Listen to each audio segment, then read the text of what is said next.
I'm Professor Ashley Woodcock and I work here at the University Hospital of South Manchester, Wythenshawe in the UK. I work with Professor Jackie Smith and between us we run a tertiary cough clinic. In other words, for patients with chronic cough who often have had it for many years and are desperate for treatment. Now, chronic cough is extremely common in the community. About 10% of patients have chronic cough. We haven't had new cough medicines for almost 100 years. So what can we do? First of all, I'd like to talk about, if you like, the cause of chronic cough. If you go in the textbooks and go online, you'll find that most experts say that cough is caused by this diagnostic triad of reflux, asthma and postnasal drip. And if we only treat those conditions, that chronic cough will go away. The problem is there are a few issues with that. First of all, I sit here with somebody with postnasal drip all my life. I had sinus washout when I was 3. I never cough.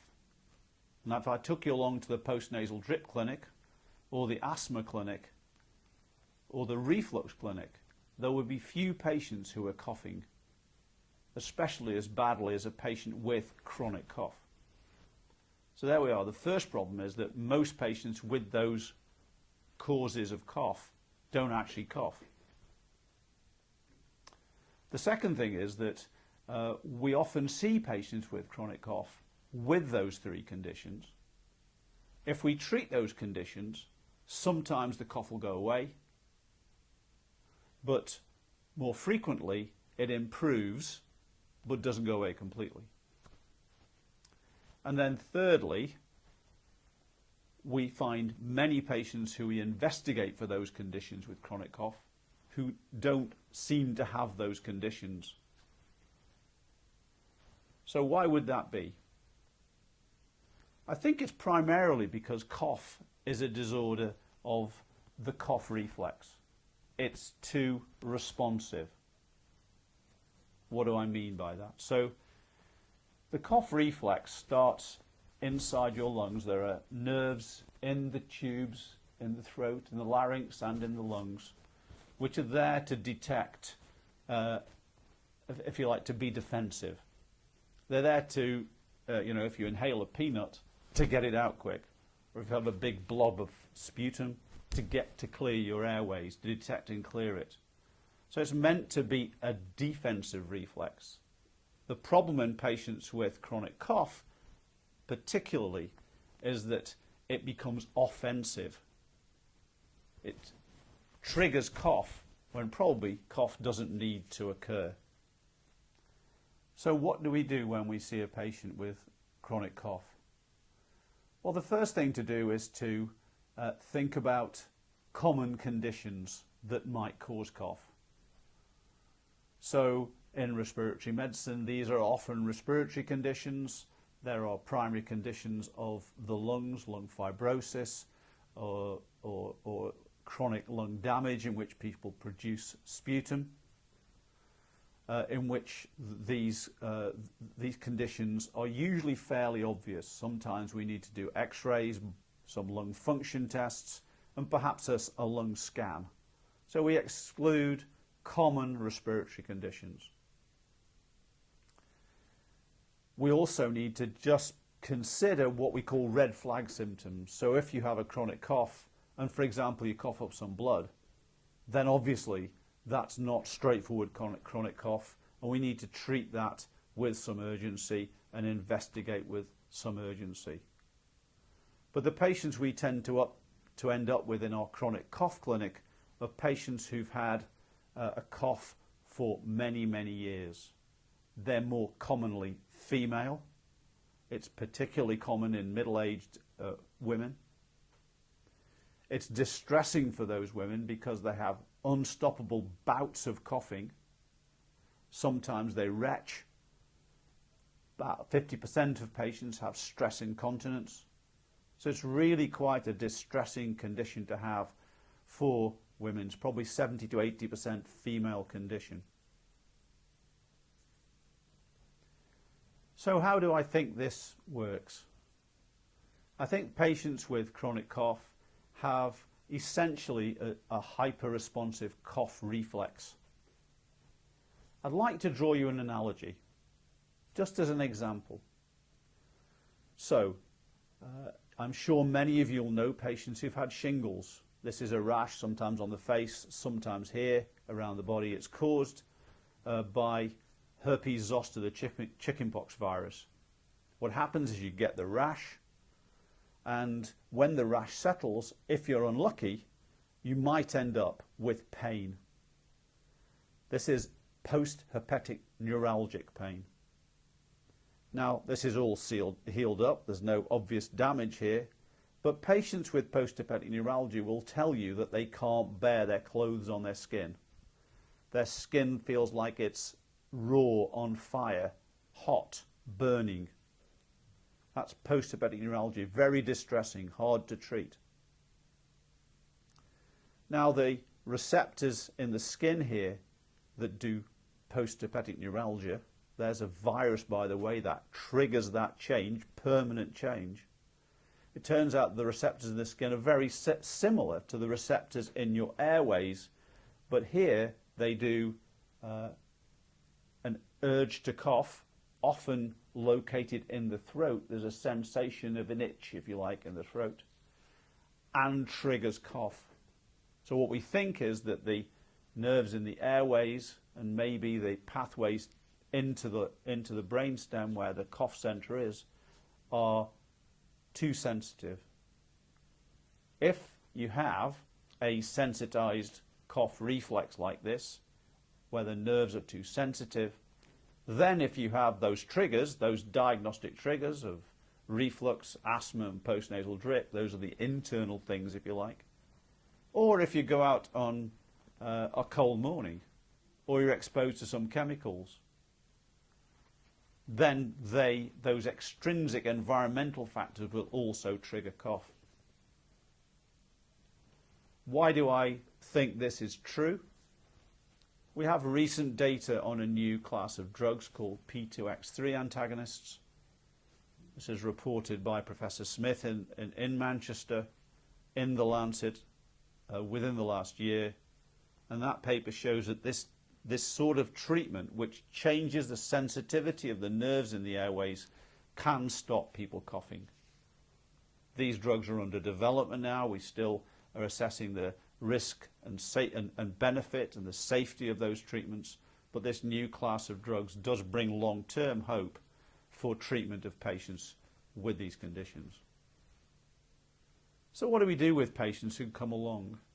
Well, first of all, of course, so it's clear that I personally, with my postnasal drip here, don't have a chronic cough, so my cough reflex is fine, thanks very much.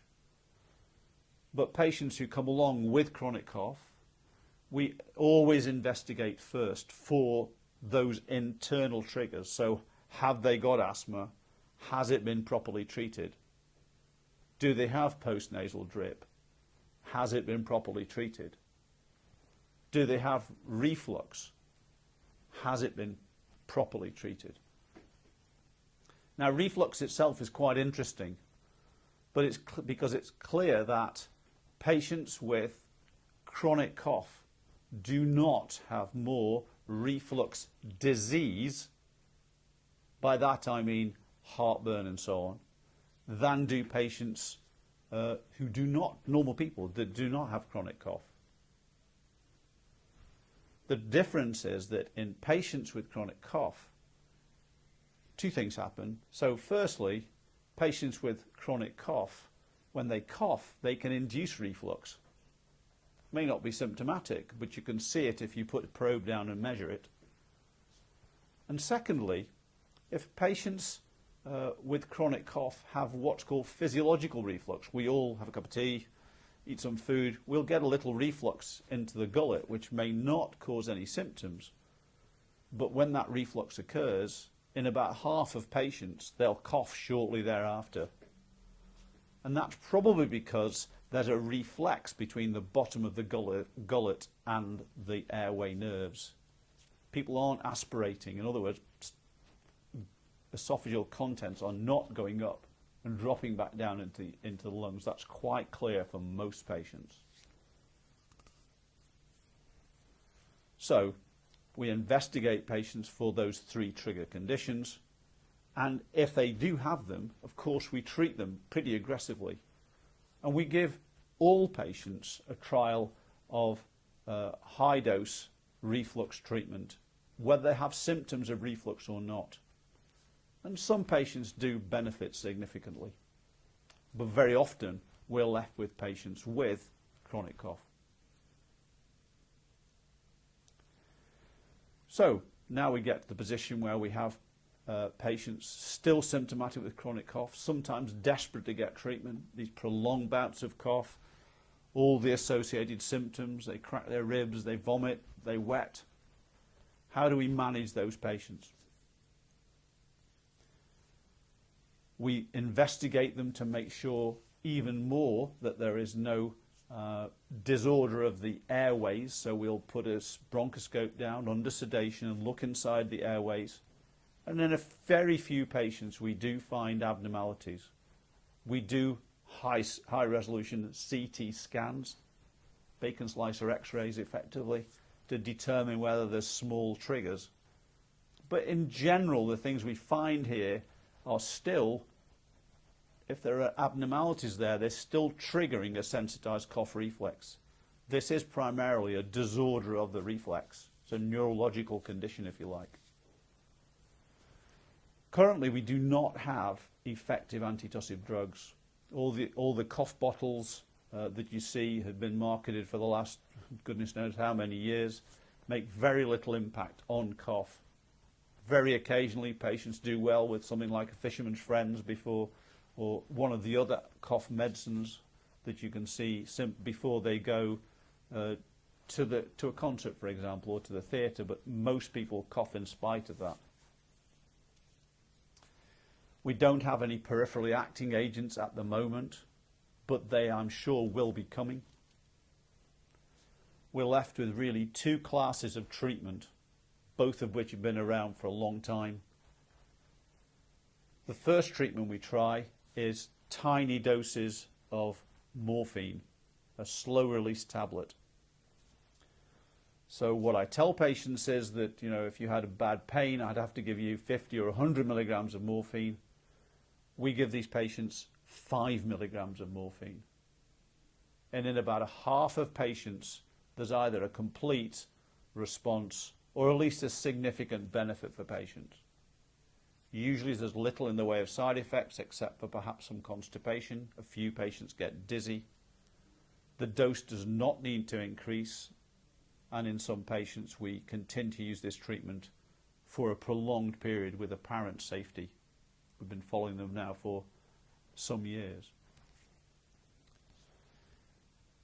I can't predict which patients will benefit from morphine and which 50% have no effect at all. We just have to give it them and try. Obviously, patients are sometimes reluctant to try a potentially addictive drug, but at the doses we use it, it does not seem to be a problem. The second group of drugs are drugs like gabapentin and pregabalin. These are GABA antagonists type drugs. This is a drug we use for neuralgic pains, for example. These are centrally acting and they do cause significant sedation. It's really important that they're used under medical supervision, and the patient has to be informed they mustn't stop them quickly. Some patients benefit, but the risk-benefit for the patient in terms of sedation versus benefit in cough is probably a quarter to a third of patients feel that it's worthwhile to take them. Finally, we come to speech therapy.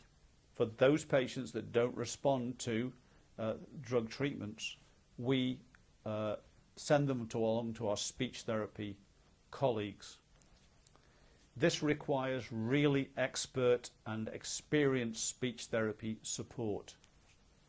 The Australian group has shown significant benefit in chronic cough from a speech therapy intervention. I don't think we know at the moment the important components of that intervention that make success, or whether that success lasts over a prolonged period. But nevertheless, for many patients, they do find it reassuring, and they can be taught how to try to control these cough bouts and to try to prevent episodes of coughing. So speech therapy is an important physical adjunct to drug treatment, but it wouldn't be something we would use alone. In our clinic, about 3/4 of patients benefit from either from investigation, treatment of triggers, specific drug treatments, and speech therapy. But we're still left with a group of unfortunate patients, very troubled by their cough, for whom we have no current treatment. I would say that for the vast majority of patients, they can be reassured that there's nothing sinister going on here. They often feel that this sensation in the throat makes them think that there must be something going on, maybe a cancer or something like that. But that, of all the time we've been looking after patients, I can't remember a single one who hasn't had another red flag symptom. In other words, they've lost weight or they've coughed up blood or something. So the majority of patients can be reassured that what they have is an extreme nuisance condition, but that it's not sinister. We follow these patients up in the hope that new antitussive drugs will be coming. My prediction is we'll have new treatments within 2 to 3 years on the market. That would be fantastic, because we really haven't had any new drugs regulated on the market where we know the safety and efficacy in almost a century. It's about time.